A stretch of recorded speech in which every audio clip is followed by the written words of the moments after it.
Hello, my name is Mark Starcher. I am the Benefits Specialist for Kanawha County Schools. I'd like to discuss with you the guidelines behind leave of absence and FMLA for Kanawha County Schools.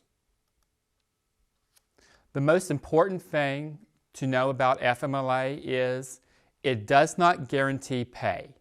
You must have the accrued days and the policy must permit you to use those days. You are allowed to continue your insurance under FMLA. If you miss a check, it is the responsibility of you, the employee, to contact the benefits office to make payment for the premium. FMLA is for 12 weeks. It can be broken down into 60 days or 480 hours. You may take FMLA intermittent leave in increments of 15 minutes a day. You are required to notify your supervisor that you are using an FMLA day, and it is also your responsibility to put your day into the call-out system. Remember, the purpose of FMLA is not to get paid, it is to protect your job and to allow you to continue your insurance. To be eligible for FMLA, you must have worked 1,250 hours for Kanawha County Schools during the 12 months prior to the start of your leave. You also must have worked at least 12 months for Kanawha County Schools, but they are not required to be consecutive months. It's usually within the last 7 years from the date of your leave. So substituting before you were hired as a full-time employee may count. New hires who transfer from another county or who had not previously substituted for Kanawha County Schools for at least 12 months will not qualify for FMLA. However, they do qualify for a leave of absence. It just cannot be intermittent leave. It has to be continuous leave. Remember, you are allowed to continue your health insurance. If you don't receive a paycheck, however, it is your responsibility to contact the benefits office to make a premium payment. Under some of our policies, you may be responsible for the full insurance premium, which does include the employer's portion of the insurance. If you miss a check due to your leave, it will affect your summer checks due to not having withholding taken out. You will want to contact the payroll department for more information. While on leave, if you don't receive a paycheck, you're not having retirement withheld. So you're not earning time for this period, and you may not get credit for a full year for retirement. However, the Retirement Board does give credit for fractions of a year. The two policies that govern leave under Kanawha County Schools are G05A, Employee Leave, and G27, Family and Medical Leave. Let's talk about what happens if you run out of sick leave. You may qualify for donated leave. Donated leave is for a catastrophic medical emergency.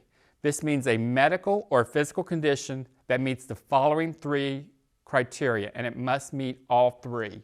The first one is it incapacitates an employee or an immediate family member for whom the employee will provide care. The immediate family member is a parent, a spouse, or a child. It is likely to require the prolonged absence of the employee for at least 20 or more total working days. And 3, it will result in a substantial loss of income to the employee due to the exhaustion of all their accrued sick leave. An immediate family member is a spouse, a parent, or your child. An employee is a permanent, regularly employed professional or service personnel who is employed by Kanawha County Schools and is entitled to accrue sick leave as a benefit of their employment. Part-time workers are acceptable into the donated leave program. Substitute employees, however, are not eligible to participate in the donated leave program, or are they able to donate sick days that they have accrued. You may donate up to 5 days a year per employee. You may donate to multiple employees. A spouse is allowed to donate unlimited days to their spouse. The spouse, however, must be an employee of Kanawha County Schools. They cannot be an employee of another school or a state employee.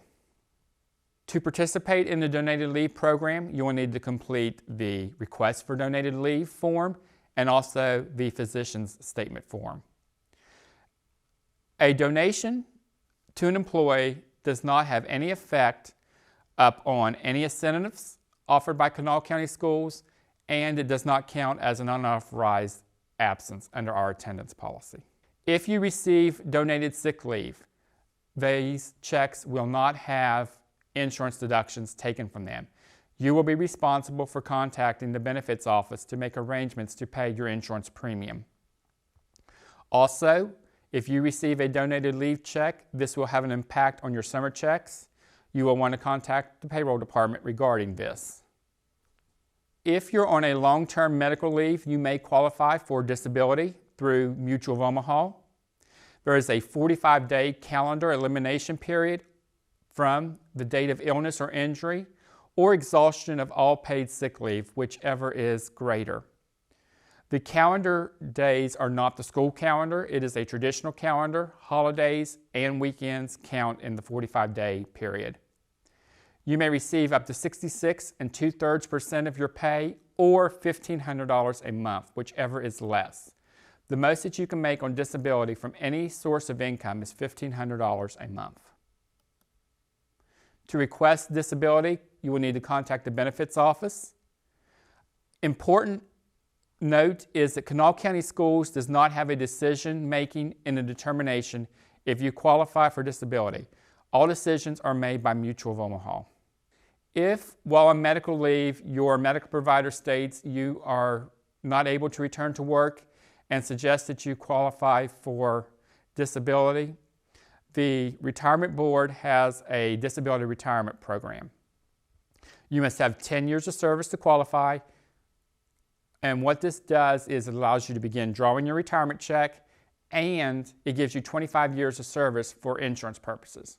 Why is the 25 years important? When you retire, your insurance premiums will be based upon your years of service. 25 is the maximum amount of years you need to get the lowest premium. Now, for your benefit check, it is still going to be based upon the actual number of years you worked. It will not give you 25 years for your benefit check, just for insurance purposes. To qualify, or what you need to do, you have to be off work consecutively for 6 months. Your medical provider must state that you are not able to return to work and suggest that you apply for disability. You need to begin gathering your medical records for when you meet with the West Virginia Consolidated Retirement Board's doctor. We just went over the general guidelines for FMLA and leave of absence. Now let's specifically talk about a personal illness. A personal illness may be intermittent, meaning day to day, or it may be continuous. It is for you only. It is not for a family member, as we have another leave policy that governs that. The first 12 weeks of your illness are considered FMLA, and then we will convert you over to a medical leave of absence.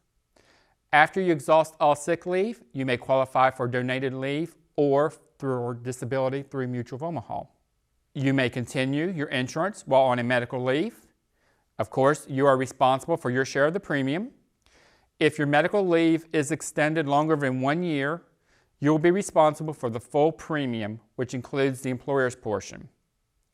Very important, each month you're going to be required to submit to the benefits office a statement of medical necessity, which I will provide to you in a leave packet, that your medical provider must sign to continue coverage, stating that you must continue being on a medical leave. You are responsible to contact the benefits office when you miss a paycheck. We do not send an invoice to you. You do get a letter stating that you have not received a paycheck and you need to contact the benefits office to make premium payment. To return to work, you will be required to have a full release with no restrictions from your medical provider. This needs to be submitted to the benefits office and your immediate supervisor.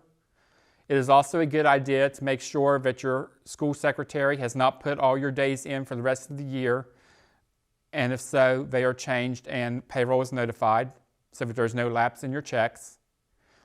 Remember that when you do not get a paycheck, this will have an effect on your summer checks, and you may want to call the payroll department for more information.